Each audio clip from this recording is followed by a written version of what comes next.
going on, everybody? So yesterday in Philadelphia, Wu-Tang Clan played their very last show in the United States. It was a crazy moment, a surreal moment in time, and it was history. I was blessed with a ticket, and I'm so glad that I was privileged enough to go, because they did not disappoint. Miss Lauryn Hill, LL Cool J, Freeway, and others showed up and paid their respects to one of, if not the greatest rap group in hip-hop history. There were a number of moments in the show that made me think deeply about the impact of Wu-Tang Clan. So let me run down a few of those thoughts. First of all, there's always a raging debate on the best in hip-hop, right? And we just do this incessantly. But I have to say that Wu-Tang made the case last night, and I'm sure on every day during the show, because last night RZA asked the question, who here is from the 1970s, who was born in the 1970s? And then he said 80s, and then 90s, and then 2000s, and each one of those groups had strong representation. And I was like, okay, wow, like who can do that? 70s, 80s, 90s through 2000s and beyond, I'm sure. And then there were a wide range of racial groups. You know, I mean, you saw obviously black, but a lot of white folks were there. You saw some, Indian folks. You saw Asian people. You saw, not judging people, but you just saw a wide range of human experience. You saw people that looked like they were, rock and roll cats. You know what I mean? So there was a huge range, and so it was clear that Wu-Tang Clan has a range, and they touched all parts of our people.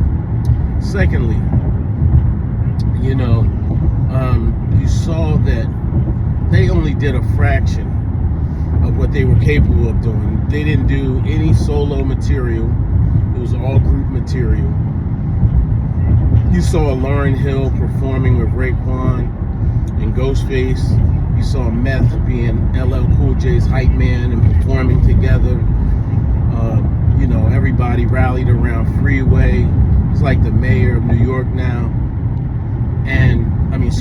He's like the mayor of Philadelphia. And, you just saw this intense camaraderie, the brotherhood. And I don't know that we've ever seen that. Now, we know that Wu-Tang has always had some internal matters, but it never really spilled out into the public sector like that. The other thing I noted is that, RZA was the maestro. He was the conductor. He was the unifying factor on stage. He was the hypest. He poured, champagne on the crowd a couple times, and to me that was almost like a nod to a championship win. These brothers, this band of brothers that's 30 plus years in the game, who are still apex lyricists in hip-hop. It was a total reminder of how great Wu-Tang is. And shout out to DJ Mathematics Allah. He was on the ones and the twos, and the extended Wu-Tang family too, and how far reaching they are. You know, I went to the show with a Wu-Tang shirt on, and thinking, you know, this is, you know, my homage to the group. But I mean, almost everybody had the logo on their gear, or some form. Some had unique pieces like an Old Dirty shirt or whatever, but most people had on a Wu-Tang shirt of some sort, and it was just an amazing show. There was a period in there where they paid respects to the artists and the rappers that we've lost, you know, Biggie, Pac, but also people like Nipsey Hussle, and then, you know, not only those guys, but they did have, you know, a special segment about violence in our communities, gun violence specifically, and you know, RZA made that really clear, and that showed the growth. RZA did several moments like that where he sort of paid homage to he spoke about, you know, violence, and he promoted positivity in the whole show, you know. And another thing is they really showed, you know, you can be fly, you can age gracefully in hip hop and be hip hop. You know what I mean? Like, when you talk aging gracefully, a lot of times people refer to wearing a suit or some other kind of, you know,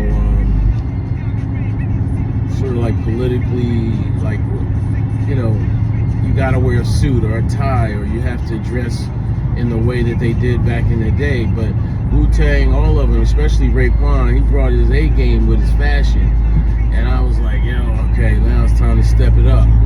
Now it's time for me to step it up. You know what I'm saying? And by the way, Raekwon dropped a new album just yesterday, that same day of the last show here in the States, and that was symbolic too, right? Because most of them still can spit bars. Like, you can see Capadonna on various platforms doing freestyles. You can see Method Man popping up everywhere, trying to, you know, prove and show that not only is he physically fit, but he's lyrically fit as well. And so I was just really impressed and proud that hip-hop has representation in the same fashion that rock and roll artists or pop artists have. And I think some of the difference is these guys are still cranking out new material, and that's awesome.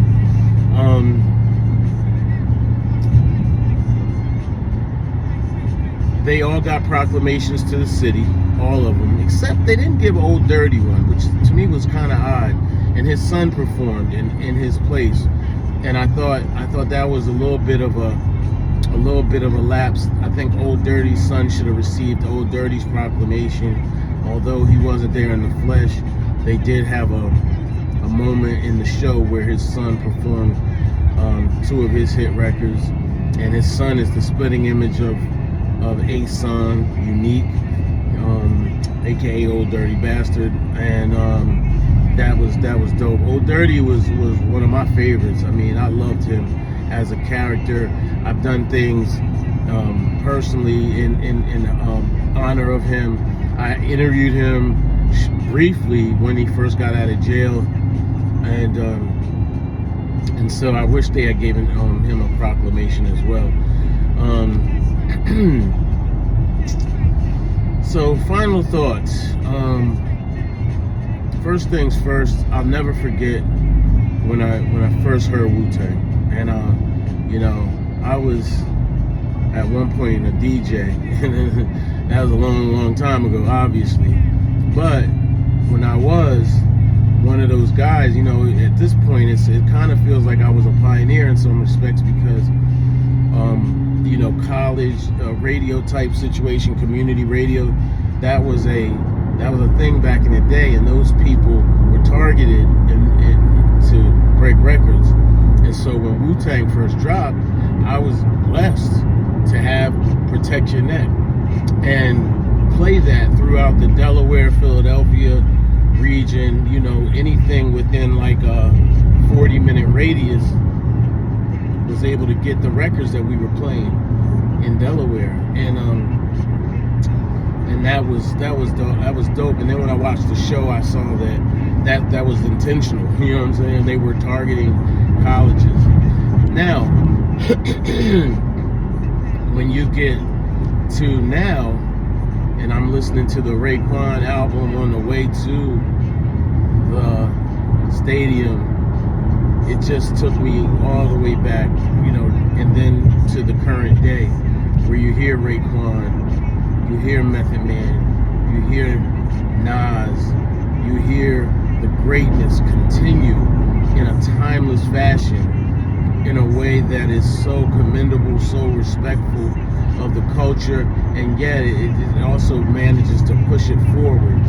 When I look at this tour, it reminds me consistently the true greatness that hip-hop holds, the craftsmanship, the camaraderie, the loyalty to the culture, the loyalty to each other. You know, I watched during the show where at points brothers would step up for another member and help him finish lyrics, or, you know, hype him up, you know, and that's the overall beauty that the Wu-Tang showed, you know. And I was just completely taken aback at how amazing the show was for the culture of hip-hop. And if we're going to maintain this culture and this greatness, then we're going to have to stop playing with it. We're going to have to put respect on it. We're going to have to take care of it and uplift, respect those of us that continue to hold the line for the culture. You know what I mean? Hold that line, you know, and that's how I feel about it. I saw a few of my friends, man. We were like, "I love you, bro. I love you," you know, and you know, buying each other drinks, things of that nature. The women that were there, you know, they jumped in the video. We were talking about lyrics, songs, favorite songs. You know, reminiscing on things, noticing little things, and it was just great. Now, I have to pay homage to the band. They had a live band. They had an amazing set. They had an amazing show run. The flow was great. They had visuals that played in the background and on the side. You got multiple camera views of the stage, so you didn't miss anything. And you know, you were able to videotape it because I wanted to record this. You know, I wanted to make sure I had it, not only for my records, but also for future generations even. You know, as crazy as that might sound. You know, the young people need to see this. Older people need to see this. People that couldn't make it need to see this, you know. So, shout out to the Wu-Tang, the whole Wu-Tang Clan, and all those that made this the incredible movement. I don't think they'll ever tour again. That's how it was promoted. And if they don't, they left everything on the field like true champions. Peace.